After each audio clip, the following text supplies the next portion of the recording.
Hi, I'm Sharon Bill. Welcome to my Theory Tuition series where we're working through each of the ABRSM theory grades.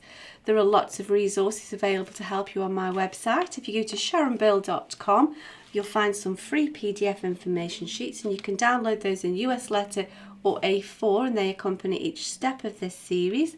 You'll find a page there with links to all of my YouTube video tutorials, and you can also find information about the books that I have available. I've written an exam technique guide, how to take your ABRSM music theory exam. It's full of tips and techniques on how to best prepare for your exam and also how to best make use of the time on exam day when you're working through your exam paper. So if you go to sharonbill.com, you'll find it all there. If you can give me a like, that would be super, and please do subscribe to my channel to keep updated. There's lots more to come. And now we're going to complete this paper B of the 2015 grade 4 past papers. So if you turn with me to page 13 and we'll have a look at this. This is always my favourite part of the paper. I really enjoy doing these harmony questions. So now we will have a look at this. We're asked to name each of these chords. We need to give them their Roman numeral or their technical name. We're told that the key is A major, so really they've done the thinking for us. So chord 1, the tonic is A.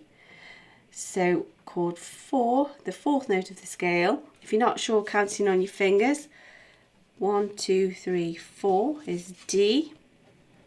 And chord I'm doing the thinking ahead. Chord 5 is E next door to that. And so we now need to build up the triad. So first, third, fifth, A, B, C, D, E. Chord 4 is D, E, F, G, A. And then chord 5 is E, F, G, A, B. And we can see there's the fifth note of the scale forming the bottom of chord 5, so there's another little double check that you've not gone wrong. So then all we've got to do now is name these chords. So we've got an A, a C, an E and an A. Of course there's all the sharps, but your key signature takes care of that, so we don't need to worry about that. So that's a chord 1, so a Roman numeral 1 will suffice. Alternatively you could just write the word tonic. I tend to just use the Roman numerals. So here we have a D, A, D, F, and so that's chord 4. Alternatively, you would say subdominant. And then this last one is E, B, E, G, and so we can see that that's chord 5, or you would say dominant. So that's soon done. Let's now move on to the next part of this question. It's a similar sort of thinking, but we've just got to extend our thinking a little bit now.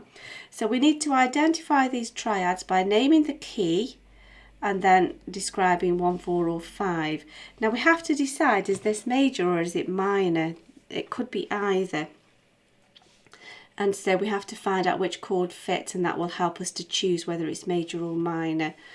So here we have a key signature of F, C, G, D, A sharps, and so that could be B major or it could be G sharp minor.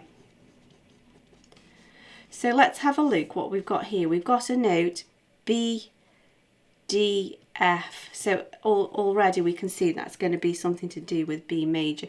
So if you weren't sure, we could just write 1, 4, 5 in B major, 1, 4, 5 in G sharp minor. So 1 is B, B, C, D, E, F, B, D, F, E, G, B, F, A, C. And you could just take the time to write out 1, 4 and 5 in G sharp. I'll put that so you can see it, sorry. So here we go. So G sharp is 1.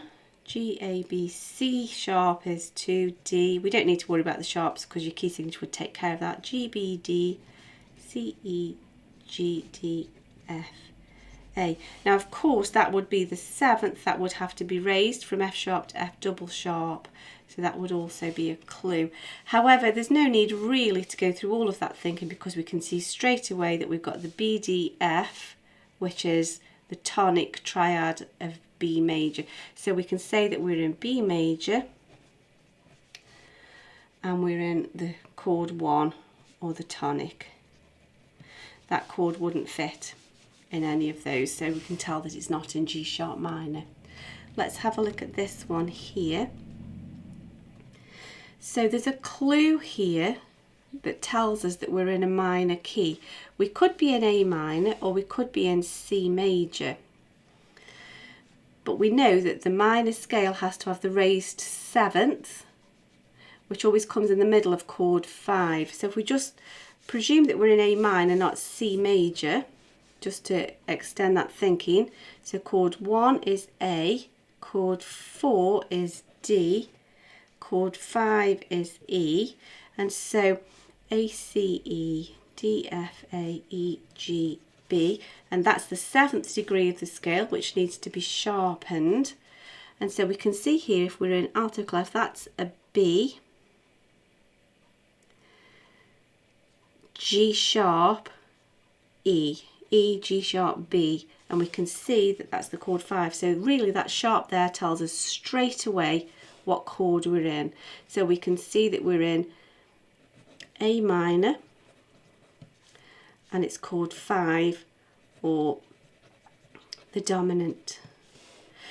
If you wanted to just double check that, if you just thought, well, what happens if it's in C major? Let's just work that out. Chord 1 is based on C, chord 4 is based on F, the 4th step of the scale, C, D, E, F, and then chord 5 is G, C, E, G, F, A, C, G, B, D, and none of those would have a sharp end. C major doesn't have any sharps at all, so there's no way of explaining that, and none of those triads would fit the notes E, G, B, E, G sharp, B, so it's not possible to explain it in that way.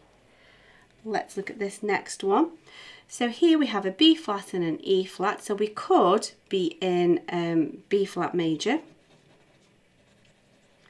or we could be in the relative minor, which is G minor. This is another example of how it's really helpful to have all of your keys mapped out before you even start. So if you're not sure how to get those down quickly, if you look on the link in the description below for my tutorial on the circle of fifths, you can see how to work that out and just get used to writing that down quickly.